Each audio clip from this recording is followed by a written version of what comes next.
ये जो आप स्क्रीन पर इस वक्त भावी प्रत्याशी के तौर पर पर्चा देख रहे हैं, ये लखनऊ में हम मध्य विधानसभा के पाटा नाला इलाके, चौक पुराने लखनऊ इलाके में है।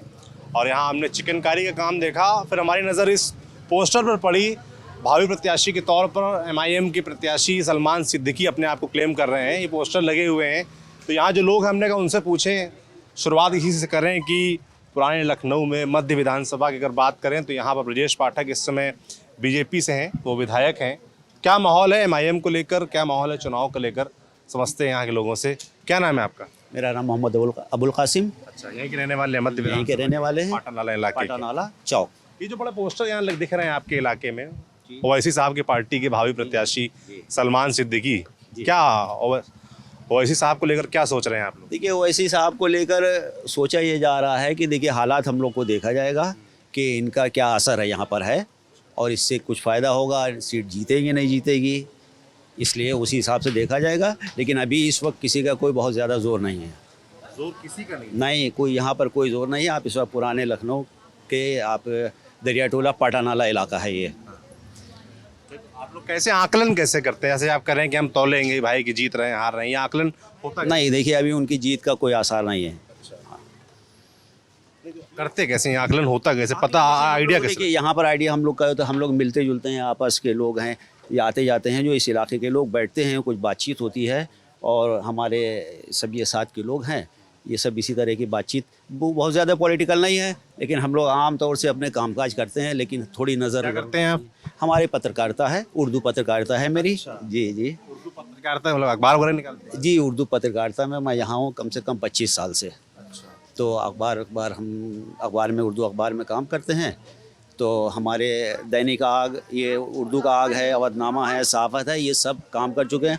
और आग अखबार का मैं फाउंडर रहा हूँ, शुरू से जो निकला है उसको निकाला है। और आप पत्रकार भी हैं? जी जी जी। क्या फिलहाल मुद्दे क्या हैं पुराने लखनऊ के मध्य विधानसभा के? मध्य विधानसभा का मुद्दा ये है, पहले देखिए यहाँ पे रोजी रोजगार का मामला बिल्कुल ख़राब है, कारोबार लोगों के एकदम चौपट हो चुके हैं। किस तरह कारोबार?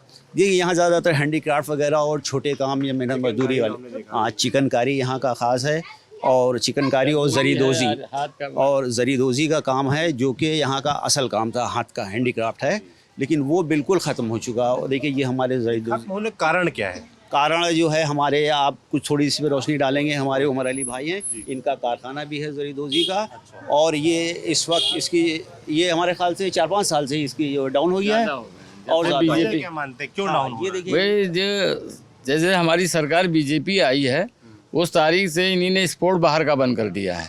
एक्सपोर्ट बाहर का बंद कर दिया। एक्सपोर्ट होता था, एक्सपोर्ट नहीं होता। अब एक्सपोर्ट बहुत कम होता है, एक्सपोर्ट नहीं हो रहा, कम से कम नहीं 14 से नहीं हो रहा एक्सपोर्ट हम लोग। हाँ, और मजदूरी के अंदर ये है कि सारे कामों की मजदूरी, एक झव्वा ढोने वाले की मजदूरी 400 रुपये है, हम लोग की मजदूरी 150 रुपये 8 घंटे की है। और उसके अंदर ज़्यादातर लोग कारोबार छोड़ छोड़ के भाग रहे हैं, कोई रिक्शा चला रहा है, कोई मजदूरी कर रहा है, कोई सब्जी बेच रहा है, यानी कि दररोजी काम इससे भी फना हो गया। सरकार का क्या रोल है? सरकार कैसे इस काम को आप कह रहे हैं कि जब से BJP सरकार आई है तब से कमज़ोर पड़ा है? उसके बाद जो उन्होंने कानून बदले, कुछ तब्दीलियाँ की, चेंजिंग की उसमें, तो इसमें जो है एक्सपोर्ट बंद हो गया इनका, और उसका काम का सिस्टम ही चेंज हो गया। भाई जहाँ से माल आता था, सिस्टम था, आप क्या सिस्टम? पहले देखिए लोकल में हर चीज़ यहाँ मिल जाती थी, और कुछ बाहर का भी मामला था जो आपको बाहर ज़्यादातर हम लोग का काम जाता था अमेरिका, इंग्लैंड और तमाम बहुत से मुल्कों में, सऊदी अरब में, पाकिस्तान में, दुनिया के मुल्कों में जाता था। जो अब वो एक्सपोर्ट बंद कर रखा है गवर्नमेंट ने, जो बहुत ही ज़्यादा काम जो चल रहा है हैदराबाद में चल रहा है या बम्बई में चल रहा है, जो इनकी एक्सपोर्टिंग वहीं से हो रही है, यहाँ लखनऊ में वहाँ यहाँ तक काम नहीं आ पाता है। वहाँ के कलाकार जो हैं वो बैटरी रिक्शा चलाने लगे हैं। मोहम्मद अहमद नाम है। क्या करते हैं आप? हमारे परचून की दुकान है छोटी सी जी। तो आप कह रहे हैं कि एक्सपोर्ट घट गया है, सिर्फ लखनऊ का बंद हुआ है कि और जगह का भी बंद हुआ है? नहीं, जो हमारा यहाँ का जो हमारा कारोबार था लखनऊ का, हम लोग जानते हैं, तो उससे जो है बिल्कुल काम बंद हो गया। समझ लीजिए यहाँ की रीढ़ की हड्डी था ये काम, जो मीडियम वर्ग है उसका। तो जब वो बिल्कुल बंद हो गया तो अब आदमी कारोबार नहीं, कोई मजदूरी कर रहा है, कोई रिक्शा चला, हालांकि वो बहुत इज्जत का पेशा था उस वक्त एक टाइम पे, अब वही लोग रिक्शा चलाने में मजबूर हैं। अब वो भी समझ लीजिए उसमें भी रोज़ी उनकी नहीं हो पाती है। आप कह रहे हैं कि रोजी की दिक्कत आई है कि भाई कारोबार घटा है। कारोबार और रोज़ी रोज़गार की दिक्कत है हम लोग को, और बाकी सियासी बात तो उसके पीछे है। और क्या मुद्दे हैं? एक तो आपने बताया कारोबार घटा है। कारोबार घटा है भाई। मेरे कारोबारी से जुड़ा सारा मामला, हर तरह के कारोबार पे असर है।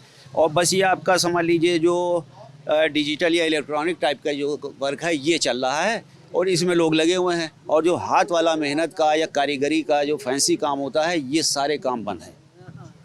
इसकी मजदूरी भी बहुत ज़्यादा घट गई है। बेपनाह मजदूरी, 150 रुपए मजदूरी में अब 8 घंटे कोई बच्चा भी नहीं काम करना चाहता। गवर्नमेंट की पॉलिसी कुछ ऐसी रही कि ये काम ही बिल्कुल डाउन होता चला गया। हाँ गए नहीं भाई, आपके विधायक हैं यहाँ पर, ब्रजेश पाठक हैं बीजेपी के हैं, उनके पास नहीं गए कि भाई हमारा ये काम घट रहा है? इस पे कुछ ब्रजेश पाठक जी हैं, लेकिन हम लोग का यहाँ कभी आए नहीं है। ये मुस्लिम बाहुल क्षेत्र है, तो वो कभी उनका आज तक नहीं आए। आपका कहने का मतलब बीजेपी के विधायक मुस्लिम बहुल क्षेत्र में नहीं है? हाँ, ये थोड़ा सा फर्क है कि वो इन इलाकों को नज़रअंदाज किया जाता देते हैं आप लोग उनको? है। नहीं, वोट हमने तो उनको नहीं दिया है। हाँ, लेकिन हमारे यहाँ से वोट बीजेपी को जाता है। हमारे जो मुस्लिम है इनमें से भी बीजेपी को वोट जाता है।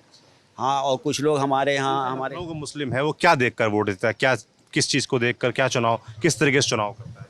देखिए, एक तो उसको चाहिए है कि काम करने वाला हमारा प्रत्याशी हो, मतलब काम करे, पब्लिक के बीच में आए। हमारे बीच में कोई आता नहीं है भाई। जो जीत के चला गया वो चला गया। हालांकि पहले सपा के विधायक थे रविदास मेहरोत्रा, वो उनका काम रविदास मेहरोत्रा का ठीक ठाक काम था। हालांकि इन पिछड़े इलाके में उनका भी आना कम ही रहा, लेकिन वो कुछ काम अगर किसी का होता था, लेकिन वो इस तरफ जो है सोचते ज़रूर थे। कभी कभी कोई मामला हुआ तो आते थे। एक दफे आएंगे हाँ, जरूर कभी, एक साल में एक दफे आएंगे। जी को इधर उनका कभी आया ही नहीं, और हम लोग कोई ज़्यादा तो पूछे कोई जानता भी नहीं। हाँ, बस नाम से हम लोग, चूँकि पत्रकारिता में तो हम लोग जानते हैं वो चीज़ है।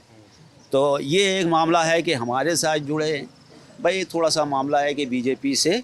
और हालांकि ये हमारे इलाका जो ये मुस्लिम इलाका है, इसमें भी कुछ कैंडिडेट हैं और बीजेपी को वोट देते हैं। हाँ, ऐसा भी है। बीजेपी को क्या देख कर वोट देते हैं? देखिए, कुछ तो उनके पुराने मेंबर हैं, और बीजेपी भाई अब ये बारे में कहा जाता है ना कि यहाँ मुसलमान भी है, भारतीय जनता पार्टी को वोट देता। अटल बिहारी वाजपेयी के समय से जब वो सांसद थे, उनके फिक्र अलग थी, उनके में थोड़ा सा मामला था, और कुछ क्लोज थे वो मुस्लिम कम्युनिटी। नहीं, कुछ उनके सेकुलर का एक मामला जो होता है वो थोड़ा है। और ये नेता जो हैं कहते सेकुलर हैं, लेकिन जो है वो बात नहीं होती है। क्या बात? अरे कुछ फ़र्क रहता है उसमें। ये तो बिल्कुल परफेक्ट नहीं बताया जा सकता। जैसे कि हमने बताया कि अब हमारे जो ब्रजेश पाठक जी हैं, तो ब्रजेश पाठक जी हैं वो कभी इधर नहीं आए, तो ये कोई कहने से समझने वाली बात है। जैसे मैं पोस्टर देख रहा हूँ MIM के हैं ओवैसी साहब। ये तो भाई अभी इस फिक्र के भी लोग हैं, उनके चाहने वाले भी लोग हैं, वो लगा रहे हैं। सपा वाले भी हैं, बसपा वाले भी हैं। देखिए, यहाँ पर सब तरह के लोग हैं। हम लोग मुस्लिम में सब तरह के लोग। ओवैसी साहब कैसे लग रहे हैं? देखिए, ओवैसी साहब तो अभी आए हैं क्षेत्र में, इससे पहले भी इन्होंने इलेक्शन लड़ा है, लेकिन अभी पूरी तरह से पूरी सीटों पे है भी नहीं। और पूरी तरीके से इनको चाहिए कि इक़्तिदार में यहाँ पर लावें, फिर उसके बाद देखा जाए कि इनके लिए क्या किया जाए। वैसे आदमी बढ़िया है, सब कुछ ठीक है, पार्टी भी अच्छी है, पब्लिक के लिए काम भी करती है, लेकिन चुटर पुटर सीटों से जीत लेने से कोई फ़ायदा नहीं है, कोई हासिल नहीं होगा यहाँ पर। ओवैसी जी का असर नहीं होगा यूपी में। देखिए, बिहार कहते हैं कि भाई मुस्लिमों को खासतौर संबोधित करते हुए कहते हैं कि और जो तमाम पार्टियां हैं जो लगातार आपका वोट लेती रही मुसलमानों का लंबे समय से, वो खुलकर आपका समर्थन नहीं करती।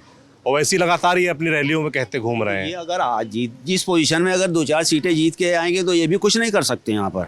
भाई, जो हमारे जो यूपी के या हमारी जनता है, हम लोग का कोई फ़ायदा नहीं हो सकता ना। यहाँ पर ये कुछ कर सकते हैं, कोई ज़ोर होना। ये जो पार्टी आती है, अब मान लीजिए हमारे पास होगा सपा, बड़ी पार्टी है, तो वो अगर कैंडिडेट जीतता है तो वो कुछ कर सकती है, भले अपोजिशन में हो, लेकिन वो कुछ कर सकती है।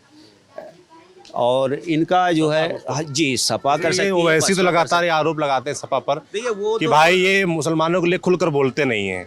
आजम खान की गिरफ्तारी हो या मुख्तार अंसारी पर कार्रवाई हो या अतीक अहमद पर कार्रवाई हो, ये लोग ओवैसी लगातार ये अपने भाषणों में कह रहे हैं कि ये लोग खुल कर नहीं कहते मैं आपके लिए खुल के लड़ाई लड़ूँ। देखिए, इस वक्त जो सियासी एक पैटर्न चल रहा है, देखिए अगर गवर्नमेंट के ख़िलाफ़ या पावर के ख़िलाफ़ अगर से आप कुछ बोलते हैं तो उसको दूसरे तरह से परेशान किया जा सकता है। ये मतलब ये सोच की बात है, कोई इसका सबूत नहीं, लेकिन ये आप भी सोच सकते हैं कि अगर गवर्नमेंट के खिलाफ कुछ बोले, देशद्रोह है, कुछ है, इस तरह के मामले देखिए बहुत से चल के आ रहे हैं। तो आदमी के दिल में ये भी बात है कैसे वो पावर ये आप हैं हुकूमत के ख़िलाफ़ कैसे बोले, कोई नहीं बोलते, हम लोग हैं कोई भी नहीं बोलते हैं।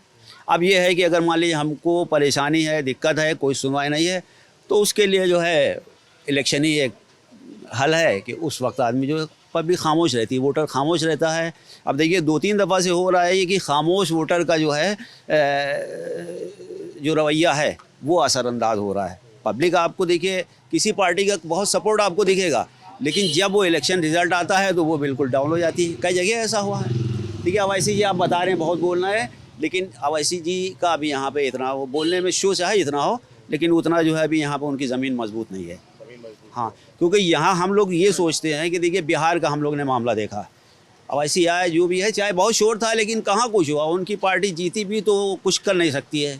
भाई उनका अपनी जगह जहाँ पर है वो कर लेंगे, यहाँ आके जो है बोलेंगे, सबको करना तो हम लोग को है। भाई हमारा जो अपने यहाँ से जो नेता होगा, जो लीडर होगा वही करेगा। तो वैसे जीतते नहीं दिख रहे हैं इसलिए आपको कमज़ोर लगते हैं, अगर जीतते नज़र आ रहे होते। नहीं देखिए अवैसी साहब यहाँ नहीं कंट्रोल कर पाएंगे। एनआरसी का जब मुद्दा यहाँ पे चल रहा था और घंटाघर के ऊपर इतना प्रोटेस्ट हुआ और उसमें जो है काफ़ी बच्चे और काफ़ी लोगों को जो है उनको पर गलत मुकदमे दर्ज किए गए। तो अभी जैसे कि आपने कहा कि वैसी जी बोलते हैं, एक अल्फाज भी तो नहीं बोले वो लखनऊ के इन लोगों के लिए जो खड़े हुए थे, एक भी बोले हो तो बताएं। तो अब हम कैसे कहें? अब उन जो आपने अभी सवाल किया कि वो ऐसी जो है जी जो है उन्होंने बोलते हैं, तो हम कैसे मान लेंगे? कौन ठीक कौन लग रहा है, कौन पसंद आ रहा है यहाँ के लोगों को? देखिए हमारे यहाँ ये बीजेपी है और सपा है, ये दोनों मुकाबला है। बीजेपी और सपा की है, और इसमें खामोश वोटर बहुत बड़ा रोल अदा करेंगे। जी, बड़ा रोल। साइलेंट वोटर जो होता है वो। साइलेंट वोटर कैसे तय करता है कि किसको वोट देंगे? देखिए साइलेंट वोटर तो कहता भी नहीं मुंह से, लेकिन वो करता है।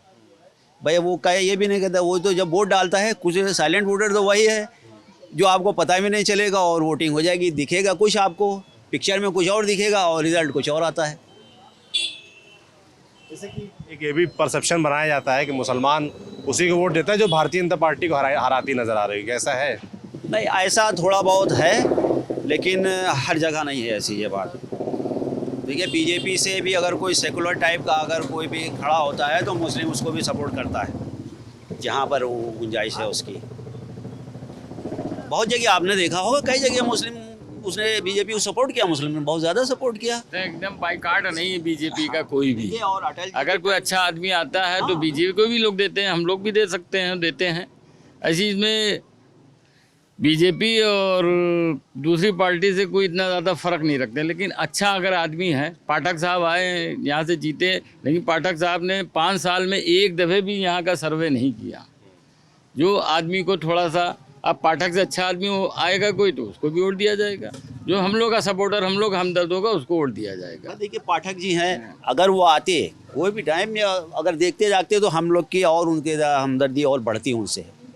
भाई अगर 1-2 बार आते हम लोग जानते हैं बीजेपी, लेकिन आप नेता हैं, आप हम लोग की रहनुमाई, जनता ने आपको चुना, आप जनता की रहनुमाई कर रहे हैं, तो जनता के पास कोई भी है। देखिए जब आप राजा बन गए तो आपका दुश्मन हो या जनता जनता है, चाहे हिंदू मुस्लिम कोई भी, आप तो राजा हैं, आपकी सब प्रजा है, हम हो या कोई हो, तो राजा की प्रजा सब है, उसमें आप हिंदू मुस्लिम कुछ नहीं कर सकते। भाई राजा तो सबको एक नज़र से देखेगा।